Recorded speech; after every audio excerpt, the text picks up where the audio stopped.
បាទថ្ងៃនេះគឺលោកត្រាំបានដាក់អវសានវ៉ាត48ម៉ោងឲ្យអ៊ីរ៉ង់បើកផ្លូវទឹកច្រកហ័រមូសជាថ្នូរនឹងការមិនវាយកំទេចរោងចក្រអគ្គិសនីទាំងអស់របស់អ៊ីរ៉ង់កម្ពុជាទាមទារឲ្យថៃគោរពតាមស្មារតីនៃបទឈប់បាញ់ថ្ងៃ27ខែធ្នូឆ្នាំ2025គណៈយោធាថៃកំពុងតែពុះចែកដីខ្មែរឲ្យពលរដ្ឋថៃនៅភូមិជោគជ័យមតិពលរដ្ឋថាគ្រាន់តែករណីគ្រោះថ្នាក់ចរាចរណ៍មួយរកអង្គហេតុពិតមិនឃើញផងតើឲ្យប្រជាពលរដ្ឋមានជំនឿលើច្បាប់ដូចម្តេចបានហេតុអ្វីបានជាប្រជាពលរដ្ឋទូមនាស់នឹងលោកហ៊ុនសែនដែលទៅសួរសុខទុក្ខនៃក្រិនដល់មន្ទីរពេទ្យកាល់ម៉ែតសារគ្រុតគ្រិតរបស់លោកហ៊ុនសែនហៅអ្នកបង្កើត Facebook คล้ายៗថាជាជនក្បត់ជាតិ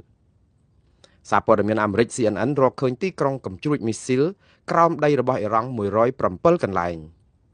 លោកត្រាំដូចជារៀងពាំត្រណោតជុំវិញយុទ្ធសាស្ត្រសង្គ្រាមជាមួយនឹងអ៊ីរ៉ង់និងសរុបព្រឹត្តិការណ៍ប្រចាំរាត្រីនេះ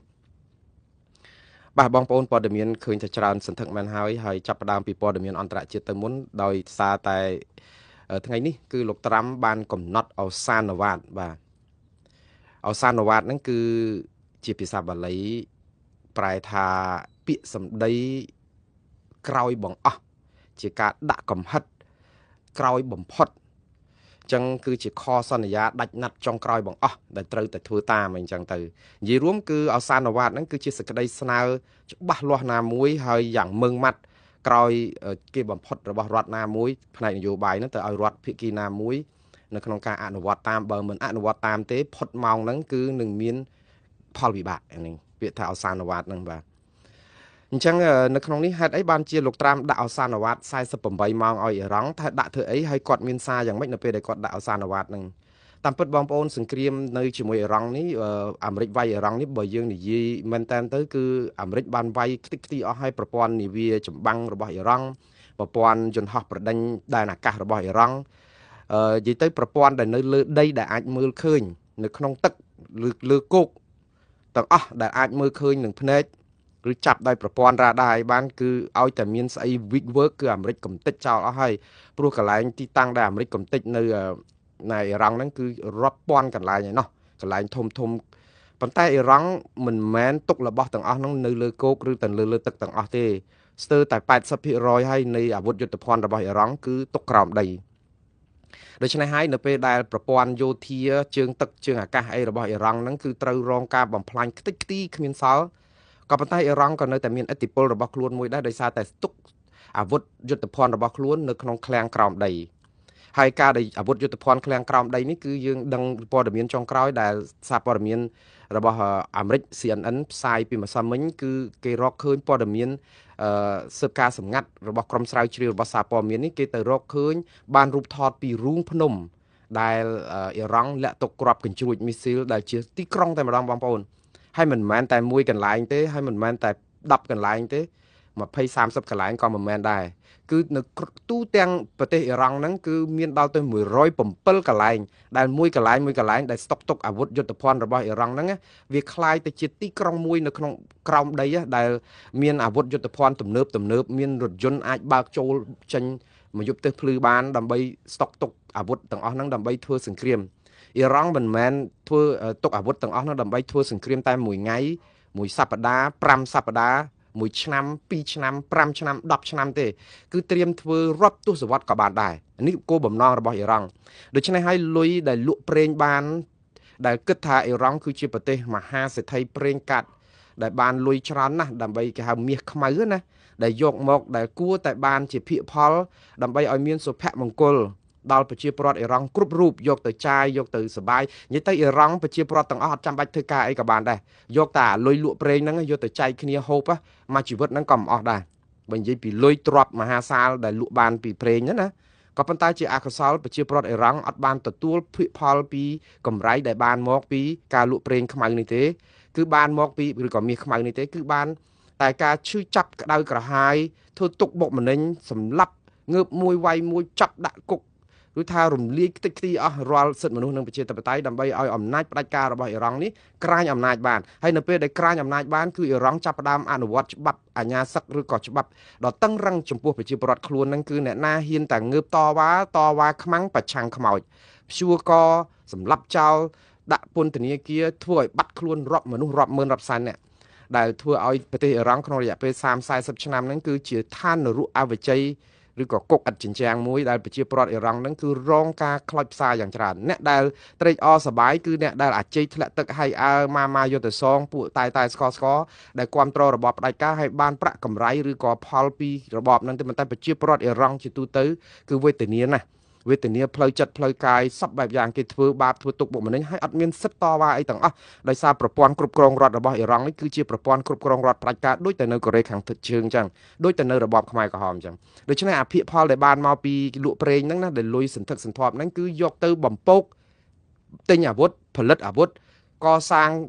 រូងក្រោមដីហ្នឹងដើម្បីទុកអាវុធហ្នឹងដើម្បីកាងទប់អំណាចផ្ដាច់ការរបស់ខ្លួនកុំឲ្យដួលរលំនៅក្នុងពេលដែលខ្លួនអាចកេងប្រវ័ញ្ចកម្លាំងញើសឈាមរបស់ប្រជាពលរដ្ឋនិងធ្វើបាបប្រជាពលរដ្ឋអ៊ីរ៉ង់បានកាន់តែយូរតទៅទៀតនេះគឺជាការពិតប៉ុន្តែអ៊ីរ៉ង់គឺជារដ្ឋអធិបតេយ្យវាជាអកុសលចេះដែររដ្ឋអ៊ីរ៉ង់នេះបើទោះបីជាផ្ដាច់ការប៉ុណ្ណាឬក៏ធ្វើបាបប្រជារដ្ឋប៉ុណ្ណាប៉ុន្តែជាសមាជិករបស់អង្គការសហប្រជាជាតិជារដ្ឋអធិបតេយ្យមួយដែលមានរដ្ឋធម្មនុញ្ញរបស់ខ្លួនមានប្រព័ន្ធដឹកនាំរដ្ឋរបស់ខ្លួនមានការគ្រប់គ្រងប្រទេសរបស់ខ្លួនហើយជាគោលការណ៍របស់ច្បាប់អង្គការសហប្រជាជាតិប្រទេសនីមួយគឺជារដ្ឋអធិបតេយ្យសម្រាប់ជោគវាសនារបស់ខ្លួនដោយរដ្ឋរបស់ខ្លួនដោយមិនមានប្រទេសណាមួយអាចជ្រៀតជ្រែកកិច្ចការផ្ទៃក្នុងរបស់ប្រទេសដទៃនោះបានទេនេះគឺជាច្បាប់រដ្ឋធម្មនុញ្ញរបស់អង្គការសហប្រជាជាតិហើយនឹងប្រទេសដែលនៅជាសម្ព័ន្ធមិត្តឬក៏នៅក្នុងតំបន់នឹងផងប្រទេសណាក៏គេមានច្បាប់ដែលមិនអនុញ្ញាតឲ្យអ្នកណាម្នាក់នៅប្រទេសដទៃលូកលាន់កិច្ចការផ្ទៃក្នុងរបស់ប្រទេសមួយទៀតទេប៉ុន្តែនោះគឺជាច្បាប់របស់អង្គការសហប្រជាជាតិយូរហើយច្បាប់នេះវាលែងមានប្រសិទ្ធភាពច្រើនទៀតហើយមកដល់ឥឡូវនេះដោយសារអីប្រទេសច្រើនណាស់ដែលជាបងធំដែលជាអ្នកដែលស្តុកទុកអាវុធបរមាណូអ្នកដែលជើងកាងហើយប្រព្រឹត្តប្រទេសផ្ដាស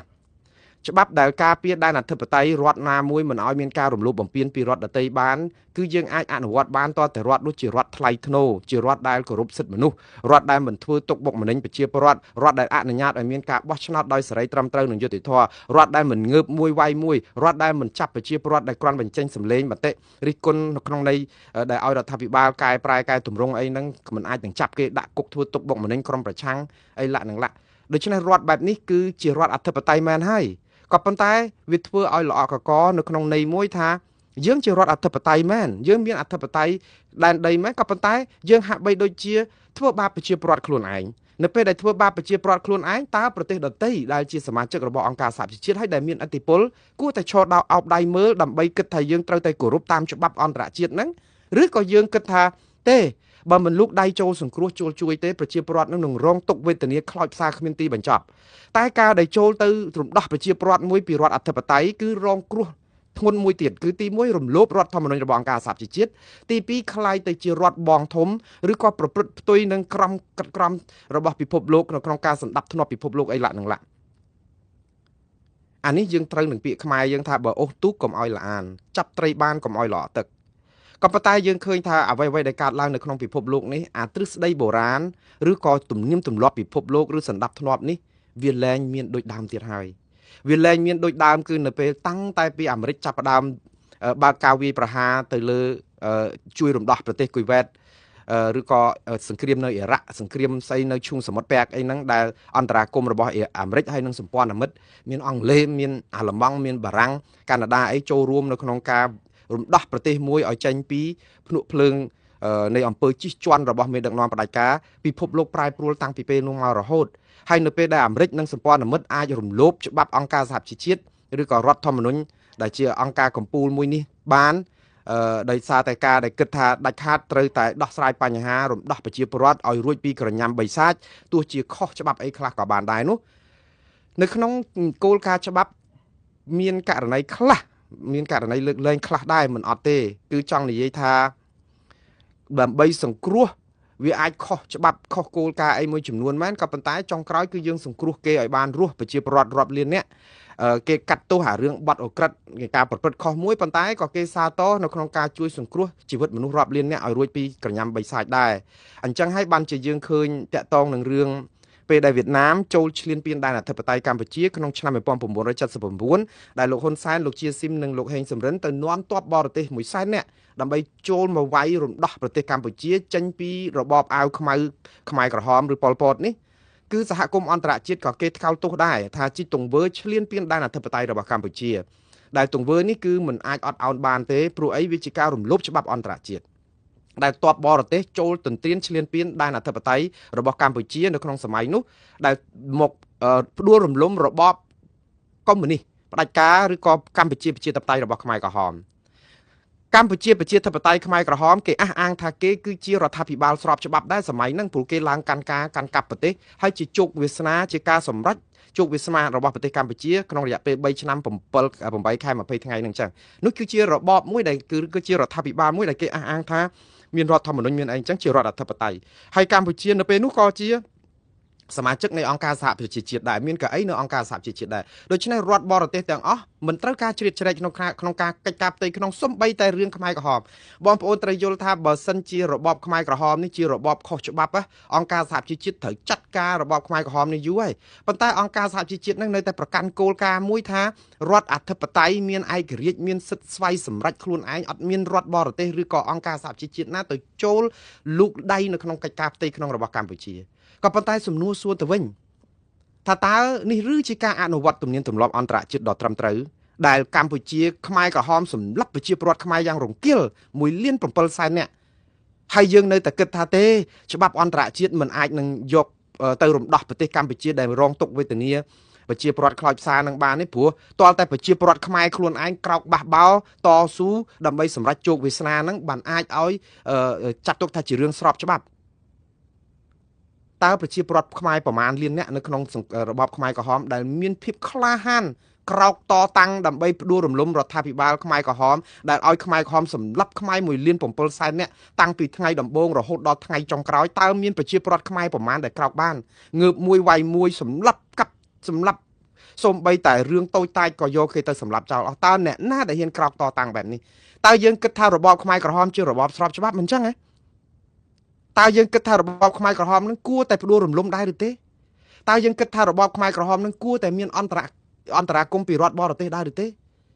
សំណួរអស់នេះអស់លោកដែលគ្រប់គ្រងប្រទេសអ៊ីរ៉ង់ឆ្លើយទៅអស់លោកឆ្លើយខ្លួនឯងទៅម៉ោងនេះហ្នឹងគឺ RH ទូស្តាអាមេរិកហ្នឹងខុសច្បាប់ 100% ហើយយើងទៅរំលោភឈ្លានពានដែនអធិបតេយ្យរបស់គេអ្នកខ្លះគឺសិតថាចោះលុយរបស់អ៊ីរ៉ង់តែគេរកបានគេយកទៅទិញអាវុធគេយកទៅផលិតសពាវុធកញ្ជ្រួចអីហ្នឹងគឺដើម្បីគេការពារដែនអធិបតេយ្យគេកុំឲ្យរដ្ឋបរទេសឈ្លានពានតើគេខុសអីគេមិនឲ្យប្រជាពលរដ្ឋហូបក៏ដោយប៉ុន្តែលុយគេញើសឈាមរបស់គេការពារកុំឲ្យរដ្ឋបរទេសទៅរំលាយរបបគេនាំឲ្យមានសង្គ្រាមអីគេខុសអីគេសួរខ្ញុំអញ្ចឹងហើយចោះអាមេរិកខ្លួនឯងនេះដែលយកលុយពន្ធដារប្រជាពលរដ្ឋបង់លុយស្របច្បាប់នេះហើយស្រាប់តែរដ្ឋាភិបាលលោកត្រាំនេះយកលុយហ្នឹងទៅទិញសពាវុធទៅរំលោភបំពានដែនអធិបតេយ្យរបស់អ៊ីរ៉ង់ណាតើអាហ្នឹងអត់ខុសអីចឹងសំណួរបងប្អូនសួរច្រើនណាខ្ញុំសប្បាយចិត្តពេលដែលបងប្អូនសួរសំណួរបែបនេះព្រោះបងប្អូនចាប់ផ្ដើមយល់ច្បាប់ខ្លះដែរហើយក៏ប៉ុន្តែបងប្អូនធ្វើងងឹតងងុលល្ងឹតល្ងងធ្វើទៅជាមិនដឹងច្បាប់ណាមកដល់ម៉ោងនេះអត់មានអ្នកណាគេថាអាមេរិកទៅរំលោភដែនអធិបតេយ្យរបស់អ៊ីរ៉ង់ហ្នឹងគឺជារឿងត្រឹមត្រូវទេអត់មានអ្នកណាគេសាទរទេមានតែគណៈបកលោកត្រាំនិងខាងសាធារណរដ្ឋគណៈបកកណ្ដាលអំណាចលោកត្រាំទេក្រៅពីហ្នឹងសូម្បីតែប្រជាពលរដ្ឋអាមេរិកស្ទើរតែជាងពាក់កណ្ដាលប្រទេសហើយគេធ្វើ survey តាអស់លោកមានស្ដាប់ទេគេបានធ្វើ survey ឲ្យថាប្រជាពលរដ្ឋជាង 60% អត់គ្រប់គ្រងការដែលទៅឈ្លានពានដែនអធិបតេយ្យរបស់រដ្ឋបរទេសទេគេអត់មានគ្រប់គ្រងទេសូម្បីតែគណៈបកប្រឆាំងនេះគណៈបកប្រជាធិបតេយ្យនេះគឺប្រឆាំងដិតខាតមិនឲ្យអាមេរិកក្លាយទៅជារដ្ឋដែលបំពានច្បាប់អន្តរជាតិឬទំនៀមទម្លាប់អន្តរជាតិទៅរំលោភបំពានឈ្លានពានដែនអធិបតេយ្យរបស់គេដែលធ្វើឲ្យប្រជាពលរដ្ឋអាមេរិកក្លាយទៅជាចំណាប់ខ្មាំងនៃការធ្វើទុកបុកម្នេញឬក៏ធ្វើបាបឬក៏កាប់សម្លាប់អីពីក្រុមប្រជាពលរដ្ឋអ៊ីរ៉ង់ឬក៏ពួកផ្ដាច់ការនៅទីនោះដែលអាចនឹងវាយប្រហារគោលដៅអាមេរិកឬក៏អ្នកពាក់ព័ន្ធនឹងអាមេរិកប៉ះពាល់ដល់ជីវិតសុខសុវត្ថិភាពរបស់ជនជាតិអាមេរិកនិងទាហានអាមេរិកផងនេះគឺប្រជាពលរដ្ឋអាមេរិកគេមានការខ្វល់ដូចតែគ្នាអញ្ចឹងហើយគេមិនពេញចិត្តចំពោះលោកត្រាំច្រើនដែរក៏ប៉ុន្តែហើយអង្គការសហជីវជាតិក៏ថ្កោលទោសលោកត្រាំដែរប្រទេសច្រើនណាស់គេថ្កោលទោសក៏ប៉ុន្តែក៏មានសម្ព័ន្ធមិត្តក៏គេគ្រប់គ្រងដោយសារអីសូម្បីតែអ្នកដែលប្រឆាំងលោកត្រាំដែលថាមិនអាចឈ្លានពានដែនអធិបតេយ្យរបស់អ៊ីរ៉ង់បានហ្នឹងក៏មានទស្សនៈមួយចំនួនក៏គេថ្លឹងថ្លែងដែរថាគេអត់បានគ្រប់គ្រងរបបផ្ដាច់ការរបស់អ៊ីរ៉ង់ទេមនុស្សទាំងអស់គ្នា100%អត់គ្រប់គ្រងរបៀបដឹកនាំរដ្ឋផ្ដាច់ការរបស់អ៊ីរ៉ង់ទេបងប្អូនឃើញគំនិតរបស់គេវាឯករាជ្យគេក្តាប់ព័ត៌មានគ្រប់ជ្រុងជ្រោយគេមិនពេញចិត្តមិនគ្រប់គ្រងការដែលទៅទន្ទ្រានឈ្លានពានដែនអធិបតេយ្យរបស់ប្រទេសអ៊ីរ៉ង់ដែលជារដ្ឋអធិបតេយ្យក៏ប៉ុន្តែគេមិនបានគ្រប់គ្រងអំពើផ្ដាច់ការធ្វើបាបសិទ្ធិមនុស្សនៅអ៊ីរ៉ង់ទេ គេគិតថាគួរតែមានការកែតម្រង់ស៊ីជម្រៅក៏ប៉ុន្តែមិនមែនតាមរយៈការដែលទៅទម្លាក់គ្រាប់លើដែនអធិបតេយ្យរបស់របស់រដ្ឋមួយនឹងទេអានេះអ្វីដែលអ្នកដែលស្រឡាញ់ប្រជាធិបតេយ្យគេគិតថាទង្វើហ្នឹងគេមិនស្រឡាញ់គេមិនគ្រប់គ្រងរបបដឹកនាំរដ្ឋរបស់អ៊ីរ៉ង់ក៏ប៉ុន្តែក៏គេមិនគ្រប់គ្រងការទៅទម្លាក់គ្រាប់នៅលើដែនអធិបតេយ្យរបស់រដ្ឋបរទេសដែរអ្នកដែលស្រឡាញ់ប្រជាធិបតេយ្យនេះគិតមួយដូចគ្នាគឺថាយើងត្រូវតែទៅឲ្យប្រជាពលរដ្ឋអ៊ីរ៉ង់ខ្លួនឯងជាអ្នកសម្រេចជោគវាសនាឲ្យប្រជាពលរដ្ឋអ៊ីរ៉ង់ខ្លួនឯងក្រោកឡើងឲ្យប្រជាពលរដ្ឋអ៊ីរ៉ង់ខ្លួនឯងជាអ្នកដែលរៀបចំឲ្យមានកបៈប្រឆាំងការរៀបចំការបោះឆ្នោតទៅដើម្បីរៀបចំឲ្យប្រទេសនឹងជាអ្នកសម្រេចជោគវាសនារបស់ប្រជាពលរដ្ឋខ្លួនឯងកុំឲ្យប្រទេសដទៃរដ្ឋបរទេសទៅលុកលុយក្នុងដែនអធិបតេយ្យរបស់គេឬក៏ទៅលើកបន្ទប់គេវាអត់មានសុខសន្តិភាពផ្លូវចិត្តសម្រាប់ប្រជាពលរដ្ឋអ៊ីរ៉ង់ទេនៅពេលដែលប្រជាពលរដ្ឋអ៊ីរ៉ង់បកប្រឆាំងឡើងកាន់អំណាចបកដែលកាន់អំណាចសពថ្ងៃដែលខ្ចាត់ខ្ចាយនឹងធ្វើទុកបុកម្នេញគ្នាគ្មានទីបញ្ចប់ដូច្នេះការគិតហ្នឹងគឺគេគិតអញ្ចឹងក៏ប៉ុន្តែអីដែលជាដំណោះស្រាយយើងត្រូវតែមានផ្លូវកណ្ដាលមួយឬក៏ផ្លូវណាមួយព្រោះអត់អាចបើយើងឲ្យប្រជាពលរដ្ឋអ៊ីរ៉ង់ក្រោកបះបោប្រឆាំងនឹងរដ្ឋាភិបាលអ៊ីរ៉ង់សពថ្ងៃដែលផ្ដាច់ការ30ឆ្នាំជាងអ្នកណាក្អកយកទៅព្យួរកចោលនៅទីសាធារណៈគាត់តែបាតកម្មថ្ងៃមុនស្លាប់មនុស្សជាង30000នាក់គាត់តែសម្លាប់តើអ្នកណាទៅហ៊ានក្អកបើគេក្អកបានគេក្អកឲ្យវាពិបាកអញ្ចឹងតើអ្នកណាក្អកនៅក្នុងសម័យខ្មែរក្រហមវិលមកវិញបងប្អូនបើមិនឲ្យធ្វើដូច្នេះម្នាក់ប្រាប់ថាកុំទៅឈ្លានពានដែនអធិបតេយ្យគេម្នាក់ទៀតប្រាប់ថាឲ្យប្រជាពលរដ្ឋក្នុងខ្លួនក្នុងស្រុកហ្នឹងក្រោកឡើងក្រោកយ៉ាងម៉េចបើដូចខ្មែរក្រហមក្មេងអាយុ12ឆ្នាំអូសកភ្លើងអូសដល់ដីយកដឹកដៃមនុស្សចាស់ទាំងវងទាំងវាយយកទៅសម្លាប់ចោលអត់មានតដៃគេបានតើឲ្យគាត់ងើបយ៉ាងម៉េចលោកហ៊ុនសែនលោកជាស៊ីមនិងលោកហេងសំរិនដែលជាអតីតកម្មាភិបាលខ្មែរក្រហមក៏ចូលនៅក្នុងបញ្ជីយកទៅសម្លាប់ចោលរបស់ពួកខ្មែរក្រហមនៅក្នុងពេលចុងក្រោយគឺជាក្រុមដែលសាររើនិយមគឺគេយកទៅសម្លាប់ចោលដោយសារអីគាត់ចង់តវ៉ាយើងក៏ផ្ដល់និយាយទៅយើងទាំងអស់គ្នាក៏គួរដឹងគុណលោកហ៊ុនសែនលោកហេងសំរិននិងលោកជាស៊ីមផងរឿងនេះខ្ញុំនិយាយនេះអត់កាន់ជើងទេខ្ញុំនិយាយពីប្រវត្តិសាស្ត្រលោកហ៊ុនសែនលោកជាស៊ីមនិងលោកហេងសំរិនណា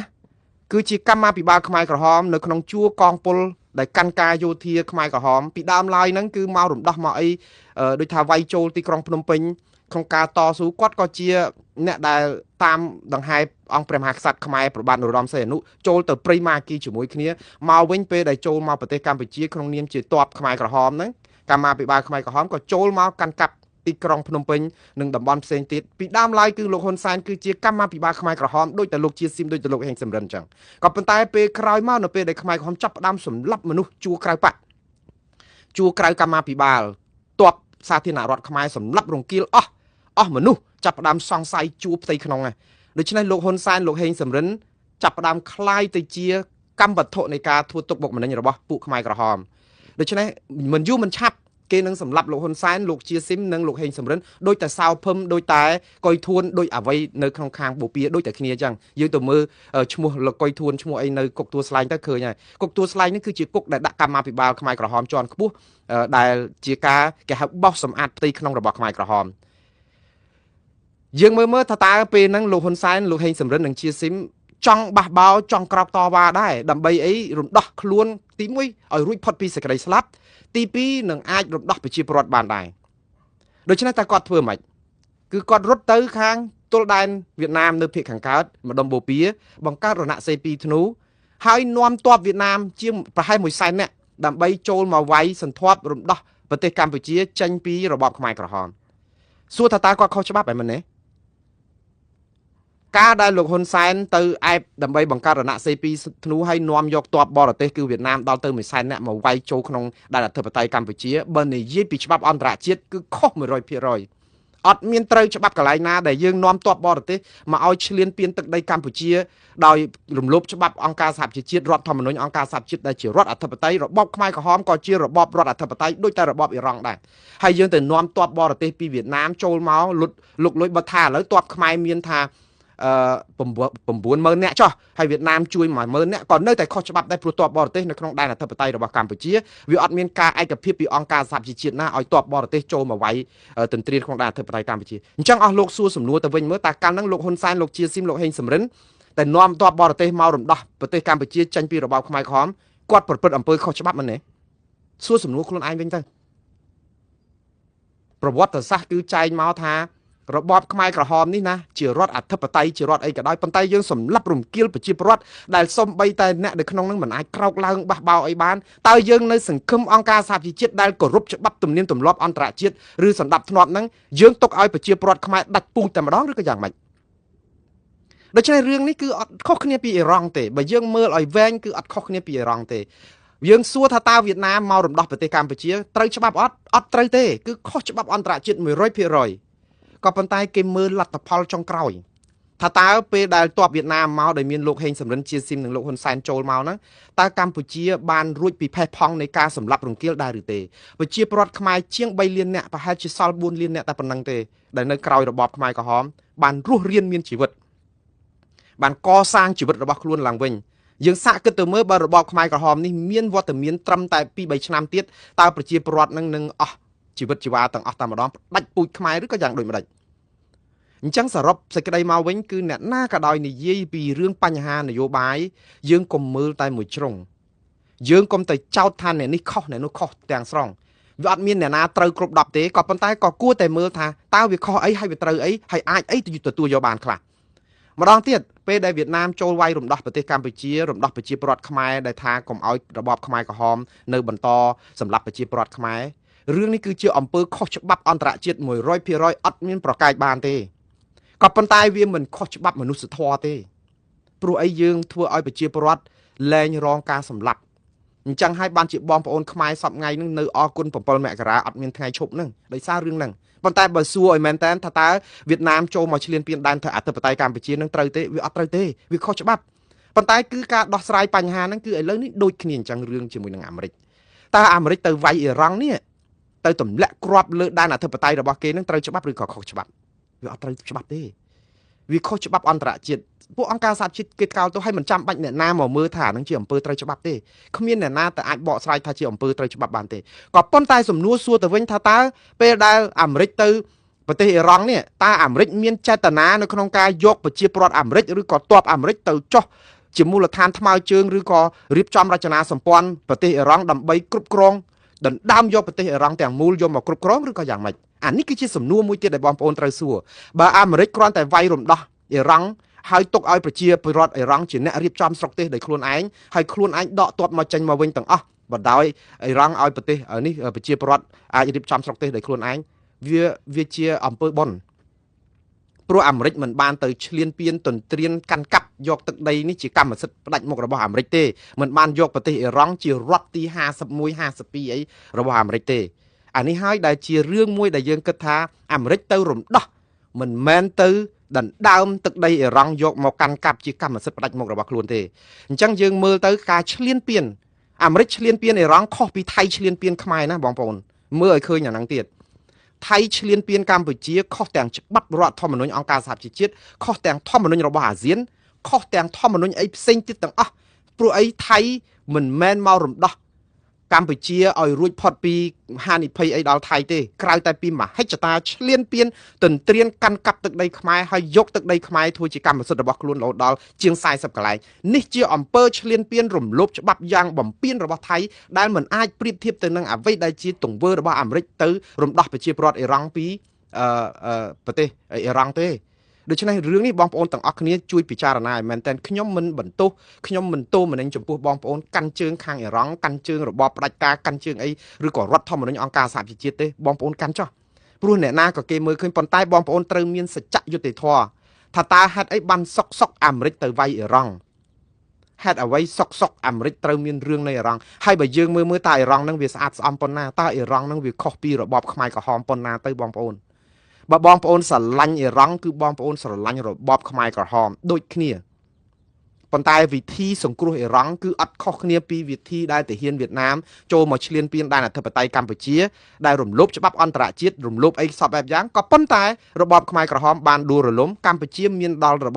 មានដល់ការដែលរស់រានមានជីវិតសពថ្ងៃគឺវាខុសច្បាប់អីមកកណោប៉ុន្តែប្រជាពលរដ្ឋបានរស់រានមានជីវិតកសាងជីវភាពរស់នៅអីចឹងទៅឥឡូវចូលគ្នាដូចគ្នានឹងអ៊ីរ៉ង់ចឹងអាមេរិកបានចាត់ទុកថាប្រទេសអ៊ីរ៉ង់នេះគឺជាប្រទេសកុម្មុយនីសផ្ដាច់ការ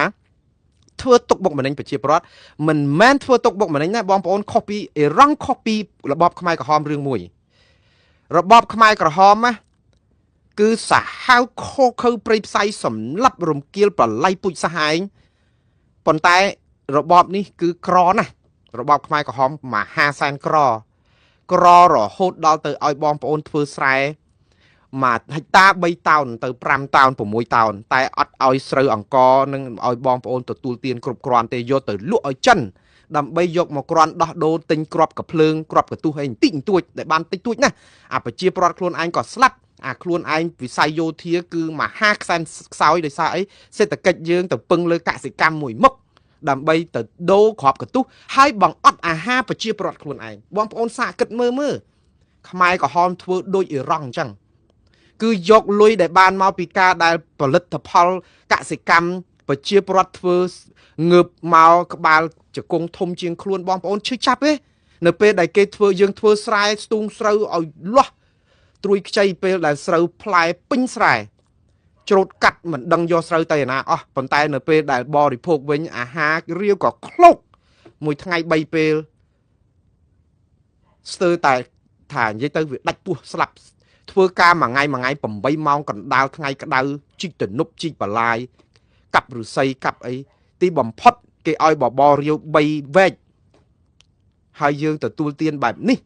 ហើយគេយកលុយទៅលក់អាចង្ករបស់យើងហ្នឹងដែលជាញើសឈាមរបស់យើងហ្នឹងទៅឲ្យទិញគ្រាប់កាភ្លើងពីចិនយកមកដើម្បីការពារខ្លួនហើយអាគ្រាប់កាភ្លើងទៀតសោតហ្នឹងគឺមិនបានច្រើនទេដោយសារវាក្រីក្រដោយសារលុយទាំងអស់ហ្នឹងបើសិនជារបបខ្មែរក្រហមកុំបំពន់សេដ្ឋកិច្ចទៅចិនដើម្បីលក់អាអង្គហ្នឹងដើម្បីដូរអាសពាវុធហ្នឹងប្រជាពលរដ្ឋខ្មែរមិនអត់អាហារអញ្ចឹងទេអាចមានអាហារហូបចុកតើវាខុសគ្នាអីពីរបបអ៊ីរ៉ង់នេះលុយដែលលក់ប្រេងបានពីអ៊ីរ៉ង់រាប់កោតរាប់ពាន់លានដុល្លារនៅក្នុងមួយឆ្នាំប្រជាពលរដ្ឋក្តៅក្រហាយវេទនាធ្វើបាបសពបែបយ៉ាងផ្នែកសិទ្ធិសេរីភាពរបស់ប្រជាពលរដ្ឋតើវាខុសអីពីរបបខ្មែរក្រហមយកលុយទៅទិញអាវុធឥឡូវនេះបង្កើតឲ្យមានជាកន្លែងដែលផលិតអាវុធឬក៏ស្តុកទុកអាវុធមីស៊ីលក្រោមដីរហូតដល់ទៅ107កន្លែងជាទីក្រុងក្រោមដី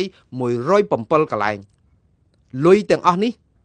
គឺយកពីញើសឈាមដែលជាកម្រៃដែលគួរជាកម្មសិទ្ធិរបស់ប្រជាពលរដ្ឋអ៊ីរ៉ង់ទាំងអស់យកទៅបំពោកលើសពាវុធដើម្បីការពារអំណាចរបស់ខ្លួនហើយទុកឲ្យរបបផ្ដាច់ការរបស់ខ្លួនអាចធ្វើទុកបុកម្នេញប្រជាពលរដ្ឋបានយូរជាងនឹងទៀតបងប្អូនសាកគិតមើលខ្មែរក្រហមបើកុំតែអត់មានប្រេងខ្មៅលក់ដូចអ៊ីរ៉ង់ខ្មែរក្រហមច្បាស់ជាទិញអាវុធយុទ្ធភ័ណ្ឌទំនើបអត់មានវៀតណាមឯណាមកវាយបានតើខ្មែរនឹងដាច់ពូជឬក៏យ៉ាងម៉េចយើងសាកគិតមើលខ្មែរនឹងដាច់ពូជតែម្ដងព្រោះអីបើសិនជាកងទ័ពខ្មែរក្រហមនៅរឹងមាំកុំមានតែអាវុធAKមានសពាវុធអីទំនើបបើមានលុយច្រើនដូចអ៊ីរ៉ង់គឺប្រជាពលរដ្ឋខ្មែរទាំងអស់នឹងផុតពូជពីពិភពលោកតែម្ដងព្រោះអានេះគឺជាអ្វីដែលខ្មែរក្រហមធ្វើអ៊ីរ៉ង់ដូចតែគ្នាអញ្ចឹងយកអាហ្នឹងទៅទិញអាវុធដើម្បីឥឡូវហ្នឹងចាប់ផ្ដើមអញ្ចឹងរហូតបំផ្លាញមិនមែនតែអ៊ីរ៉ង់ទេគឺយើងផលិតជាអាវុធបរមាណូប្រឡាយលោកទៀតបងប្អូនត្រូវចាំថាអាវុធណាយុទ្ធភ័ណ្ឌអីក៏ដោយបើវានៅលើដៃអ្នកដែលមានក្រមសីលធម៌អ្នកដែលគោរពច្បាប់វាជារបស់ការពារប្រជាប្រដ្ឋឲ្យមានសុវត្ថិភាពអញ្ចឹងបានខ្ញុំបានពន្យល់លើកមុនហើយអាវុធយុទ្ធភ័ណ្ឌអីក៏ដោយយើងសួរថាចុះអាមេរិកអត់បរមាណូទេចុះជប៉ុនអត់មានអាបរមាណូហ្នឹងទេកូរ៉េខាងត្បូងអត់មានទេប្រទេសកាណាដាអាមេរិកអាល្លឺម៉ង់អង់គ្លេសអត់មានទេគេមានគ្រប់តែគ្នាហ្នឹងហើយមានច្រើនជាងអ៊ីរ៉ង់ហ្នឹងទៀតផងក៏ប៉ុន្តែហេតុអីមិនទៅរករឿងប្រទេសអង់គ្លេសប្រទេសអឺរ៉ុបប្រទេសអីទាំងអស់ហ្នឹងដែលមានអាវុធបរមាណូហេតុអីមករករឿងអ៊ីរ៉ង់ដែលផលិតអាវុធបរមាណូម្ដងទៀតបងប្អូនអាវុធយុទ្ធភ័ណ្ឌនេះណាបើនៅលើដៃចោលវាគឺជាការគំរាមកំហែងឲ្យប្រជាពលរដ្ឋភ័យបាក់ស្បាត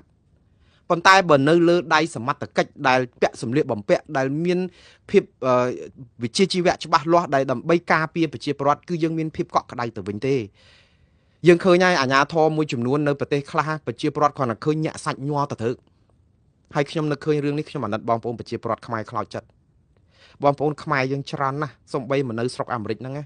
ឲ្យតែឃើញអាជ្ញាធរប៉ូលីសឃើញសមត្ថកិច្ចអីឃើញតែភ្លើងគេវិចវើកហ្នឹងគឺញ័រចម្ប្រាប់ហើយជំងឺបាក់ស្បាតដោយសារតែអាជ្ញាធរនៅមូលដ្ឋាននៅស្រុករបស់ខ្លួនហ្នឹងតាំងពីសម័យខ្មែរក្រហមតាំងពីសម័យរដ្ឋកម្ពុជាសម័យសពថ្ងៃដែលឃើញអាជ្ញាធរបង្ក្រាបប្រជាពលរដ្ឋពេកអាវុធយុទ្ធភ័ណ្ឌដែលកាន់នៅដៃហ្នឹងដើម្បីការពារឲ្យប្រជាពលរដ្ឋមានភាពកក់ក្ដៅប៉ុន្តែយកទៅវាយទាត់ធាក់យកអាកាភ្លើងហ្នឹងបាញ់ប្រជាពលរដ្ឋដល់អញ្ចឹងទៅប្រជាពលរដ្ឋគិតថាល្ងាទៅវិញហើយមកនេះខ្លាចគេ ប្រជាប្រដ្ឋខ្មែរយើងខ្លាចគេឲ្យតែមានបលិសមានអីពីពើកនឹងច្រើនហ្នឹងគាត់អត់ហ៊ានទៅក្បែរគេទេតាមពិតបលិសខ្លាចប្រជាប្រដ្ឋណ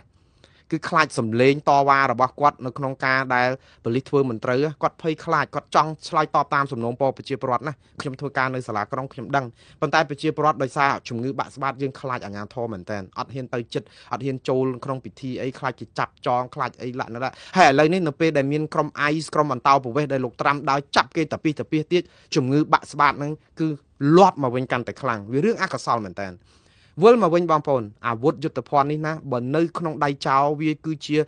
ភាពខុសខើសាហាវធ្វើឲ្យយើងបាក់ស្បាតក៏ប៉ុន្តែបើនៅក្នុងដៃសមត្ថកិច្ចឬក៏មនុស្សដែលមានសតិសុជីវធម៌សិលធម៌វាជាការភាពកក់ក្ដៅឲ្យយើងការពារទេអញ្ចឹងហើយបានជាអាវុធបរមាណូហ្នឹងបើនៅដៃអាមេរិកនៅដៃអង់គ្លេសនៅដៃបារាំងកាណាដាឬក៏ប្រទេសនៅសហគមន៍អឺរ៉ុបយើងមានភាពកក់ក្ដៅថាជួយគ្នាដើម្បីទប់ការពារពួកក្រុមផ្ដាច់ការយើងអត់មានទៅចោទទេមិនទេទាំងអស់គ្នាថាហើយចុះហេតុអីមិនឲ្យអាមេរិកឈប់ប្រើបរមាណូទៅហើយចុះអង់គ្លេសបារាំងកាណាដាហេតុអីមិនរករឿងទៅរករឿងអ៊ីរ៉ង់វាមិនមែនមានសិលធម៌សុជីវធម៌ដូចប្រទេសនៅក្នុងប្រទេសប្រជាធិបតេយ្យទេអ៊ីរ៉ង់គឺជាប្រទេសផ្ដាច់ការលើโลกមួយដែរដូចតាកូរ៉េខាងជើងអញ្ចឹងហើយខ្ញុំជឿថាកូរ៉េខាងជើងនេះណាចាំមើលតែចាប់អ៊ីរ៉ង់ចាប់វេណេស៊ុយអេឡាគុយបាអីហ្នឹងដល់ខ្លួនហ្នឹងជិះតែមិនផុតទេគ្រាន់តែថាឥឡូវក៏អត់សូវក្អកអីដែរភ័យដែរអត់សូវហ៊ានមាត់ទេឥឡូវកូរ៉េខាងជើងយើងបាត់ឈ្មោះគាត់ហើយដោយសារអត់ហ៊ានមាត់ដែរព្រោះអីឃើញគេអាកមន់គម្រាមសัตว์ស្វាបែបនេះអញ្ចឹងស្វាហ្នឹងចាប់ផ្ដើមរចុងឈើ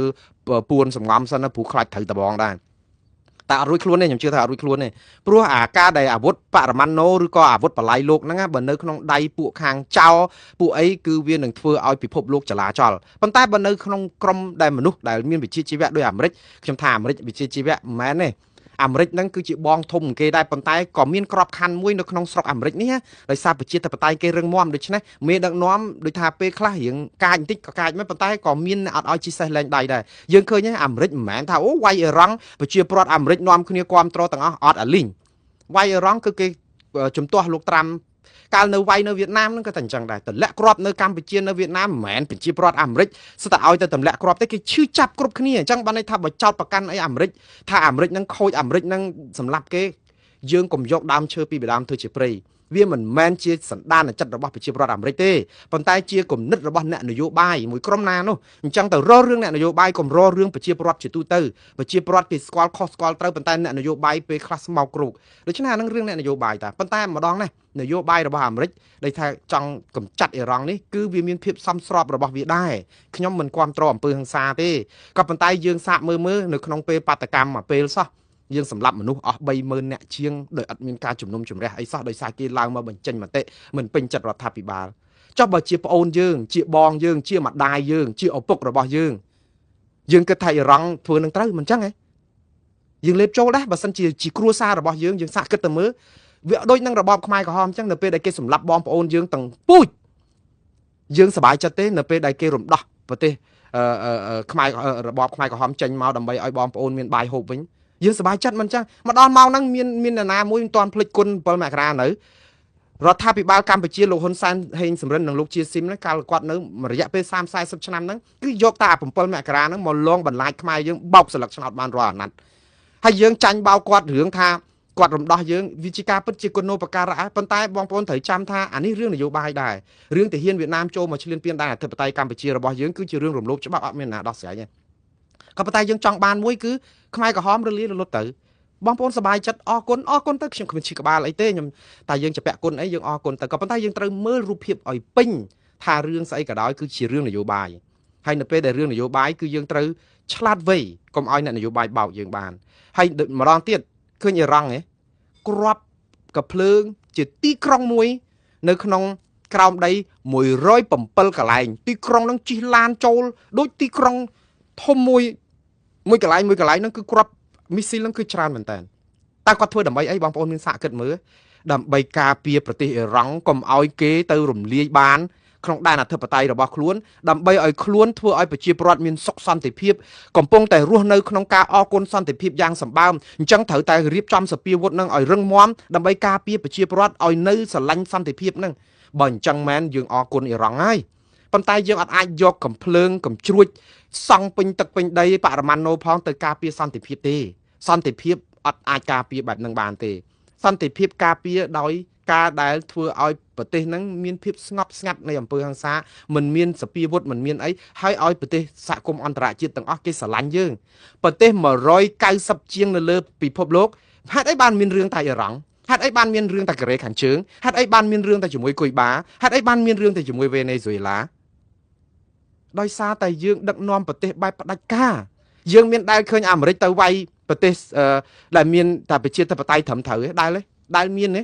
រដ្ឋអធិបតេយ្យគ្រាន់តែ Greenland មួយនៅ Denmark គ្រាន់តែលោកត្រាំនិយាយថាចង់បានដែនដីហ្នឹងយកមកគ្រប់គ្រងដើម្បីទប់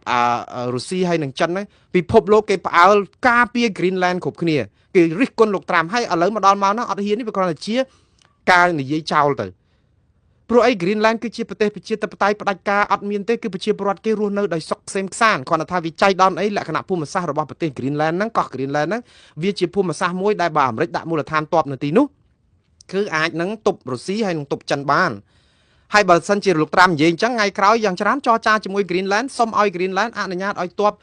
អាមេរិកដាក់មូលដ្ឋានទ័ពនៅហ្នឹងជាជាងយកប្រទេសហ្នឹងអីអញ្ចឹងទៅខ្ញុំជឿថាការចរចាពេលខ្លះនិយាយឲ្យ Greenland ភ័យទៅហើយចុងក្រោយគឺចរចារឿងដាក់មូលដ្ឋានទ័ពអាមេរិកអីទៅវាមិនពិបាកពេកប្រជាពលរដ្ឋ Greenland គ្រប់គ្រង Greenland ធម្មតាទ័ពអាមេរិកគ្រាន់តែជាសម្ព័ន្ធមិត្តអីអញ្ចឹងទៅគ្រាន់តែប្រើប្រាស់កន្លែងហ្នឹងដើម្បីទប់រុស្ស៊ីទប់អ៊ុយក្រែនអីអញ្ចឹងទៅអានេះគឺជារឿងនយោបាយហើយយើងទៅរដ្ឋអធិបតេយ្យបែបហ្នឹងហើយប្រទេសមិនមែនផ្ដាច់ការអញ្ចឹងមិនមែនស្រួលទេអញ្ចឹងបានថានៅបើថាទៅវាយ Greenland ខ្ញុំដឹងតែគ្មាននរណាទៅជួយអាមេរិកទេប៉ុន្តែអ៊ីរ៉ង់គឺឃើញមានប្រទេសគេស្វាគមន៍មានប្រទេសគេសាទរមានប្រទេសអីអញ្ចឹងជួយយ៉ាងហោចណាស់ក៏បានអ៊ីស្រាអែលមួយទៅដែរដោយសារអីអាវុធបរមាណូហ្នឹងគឺវាបលាយលោកទី1ហើយនៅលើដៃអ្នកដែលយើងមិនទុកចិត្តថានឹងអាចថាថានិយាយថាឥឡូវនិយាយឧទាហរណ៍ងាយស្ដាប់ចោះថាយើងយកស្រាមកពីងយើងមិនគួរណាទៅផ្ញើក្នុងវត្តទេមិនចឹងឯស្រាវាជារឿងអបាយមុខក៏ឧទាហរណ៍ឧបមាថាវារឿងនឹងវាចៃដន្យកើតឡើងចោះជារឿងសមត្ថកម្មទេហើយគ្រូសង្ឃាចវត្តដែលស្រានឹងគេដាក់កេះគេកឹបគេបិទចិត្តអីអស់ហើយប៉ុន្តែគឺជាគ្រឿងអបាយមុខមែនប៉ុន្តែសម្រាប់យកទៅបបហេតុព្យាបាលជំងឺស្រាថ្នាំអីណាក៏ដោយប៉ុន្តែដំណើរផ្លូវឆ្ងាយទៅមិនដល់សុំផ្ញើនៅកុដវិហារអីរបស់វត្តអីចឹងណាអញ្ចឹងបើយើងដឹងតែគ្រូសង្ឃាចដែលច្បាស់លាស់នឹងរឿងសូរ៉ាមេរយៈអីអញ្ចឹងគឺយើងទុកចិត្តហើយទោះយ៉ាងម៉េចក៏មិនជឿថាលោកគ្រូសង្ឃាចចាប់អធិការហ្នឹងមកឆាន់ស្រាហ្នឹងដែរព្រោះវាខុសអាបត្តិយើងទុកចិត្តជាងការដែលយកស្រាហ្នឹងទៅឲ្យក្រុមប្រមឹក4-10នាក់ហ្នឹងដាក់នៅផ្ទះគាត់មកយប់ទៅភ្លឺអស់អាលីងនៅសល់តែសបកពីងហ្នឹងអាហ្នឹងវាអញ្ចឹងណាបងប្អូនរឿងវាសាមញ្ញក្នុងការងាយយល់អញ្ចឹងមិនមែនស្អីសិតតែខុសច្បាប់ស្អីសិតតែបំពានទេ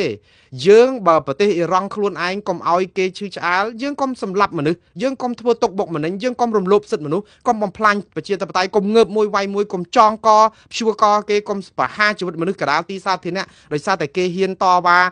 ចំពោះសកម្មភាពអសកម្មរបស់រដ្ឋាភិបាលទៅអាហ្នឹងគឺធ្វើឲ្យយើងមានសេចក្តីសុខហើយយើងច្បាប់ភ័យចឹងទៅអ៊ីរ៉ង់ភ័យទេភ័យនឹងអំពើផ្ដាច់ការរបស់ខ្លួនឯងដែលមិនអាចនឹងគ្រប់គ្រងបានយូរខ្លាចប្រជាពលរដ្ឋខ្លួនឯងបះបោរផងខ្លាចខាងក្រៅគេលូកដៃមកផងអញ្ចឹងមួយថ្ងៃធ្វើតែកាភ្លើងណាប្រជាពលរដ្ឋដាច់ពោះក៏អត់ខ្វល់ហើយដល់អញ្ចឹងអាមេរិកគេចាប់ផ្ដើមធ្វើនឹងវាអត់មានអីខុសចឹងទីក្រុងក្រោមដីនឹង107កន្លែងសុទ្ធតែកញ្ជ្រួចក៏ប៉ុន្តែបងប្អូនដែលគ្រប់គ្រងអ៊ីរ៉ង់ថាហ្នឹងហើយគេអ៊ីរ៉ង់គេចាំតែអត់តែជាមួយគេប្រឡែងមកប្រមាណទៀតកញ្ជ្រួចរបស់អ៊ីរ៉ង់នៅក្នុងទីក្រុងក្រោមដីទាំង107កន្លែងនេះណា77%នៃមាត់រូងចូលទៅក្នុងទីក្រុងកញ្ជ្រួចនេះត្រូវបានអាមេរិកទម្លាក់គ្រាប់បិទចិត្តអស់ហើយអញ្ចឹងបានន័យថាម៉េចបងប្អូន77%គិតទៅបើ107ទីតាំង77%ស្ទើរតែ80-90ទីតាំងហើយដែលគេបិទនិយាយទៅទម្លាក់គ្រាប់ឃើញអា excavator របស់អ៊ីរ៉ង់ហ្នឹងទៅកាយដីប្រព័ន្ធផ្កាយរណបគេចាប់បានទាំងអស់ប៉ុន្តែកាយទៅទម្លាក់គ្រាប់ឲ្យខ្ទេចខ្ទីទៀតដូច្នេះអារូងភ្នំហ្នឹងបិទចិត្តអស់មិនដឹងថាអ្នកនៅក្នុងហ្នឹងដាច់ខ្យល់ស្លាប់ឬយ៉ាងណាយើងអត់ដឹងទេប៉ុន្តែរូងភ្នំប្រហែល70-80បានន័យថាបិទចិត្តអស់ហើយអត់អាចនឹងបញ្ចេញអាបរមាណូនឹងឬ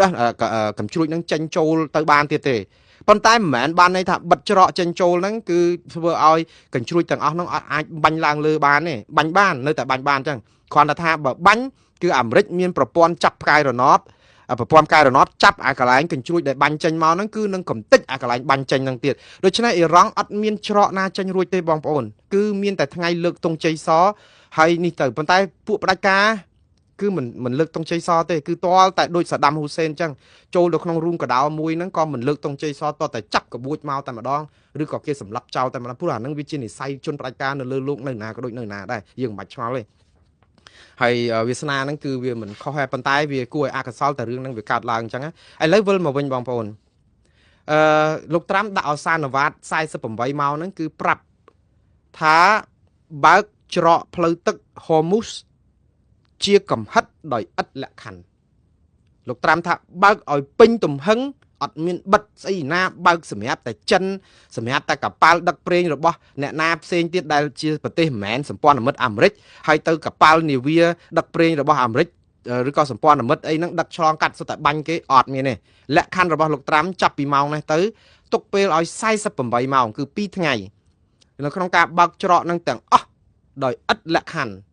ហើយបើមិនបើកនៅក្នុងរយៈពេល48ម៉ោងបានត្រឹមថ្ងៃច័ន្ទ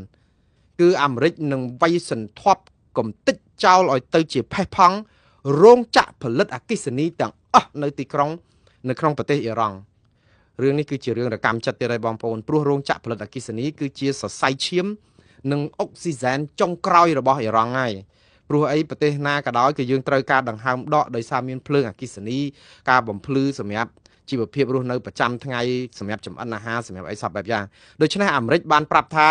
គេនឹងគំតិចចោលរោងចក្រផលិតអគ្គិសនីទាំងអស់នៅប្រទេសអ៊ីរ៉ង់ហើយចាប់ផ្ដើមពីរោងចក្រផលិតអគ្គិសនីដែលធំជាងគេបំផុតទៅមុនគេនៅក្នុងរយៈពេល48ម៉ោងតែពេលផុតទៅអ៊ីរ៉ង់អត់ព្រមបើកអាចច្រក Hormuz ដោយឥតលក្ខខណ្ឌអាមេរិកប្រើពាក្យថាបើកដោយឥតលក្ខខណ្ឌបានន័យថាម៉េចអត់មានមកដាក់លក្ខខណ្ឌថាអាមេរិកត្រូវឈប់ទម្លាក់គ្រាប់អាមេរិកឈប់បាញ់ត្រូវដកទ័ពត្រូវដកនេះឬក៏នោះអត់មានទេគឺត្រូវទី1គឺត្រូវតែបើកអាហ្នឹងទាំងអស់ក្នុងរយៈពេលហ្នឹងបើអត់ទេគឺខ្ទេចទាំងអស់រោងចក្រផលិតប្រេងព្រោះអាមេរិកមានយន្តហោះបដិញនិងអាកំជ្រួចដែលត្រូវទម្លាក់គ្រាប់ហ្នឹង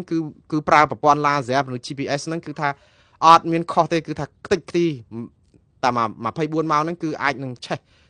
ទៅលោមហើយទៅជាផេះផងហើយបើឆេះរោងចក្រផលិតប្រេងកាតនេះអ៊ីរ៉ង់ត្រូវការពេល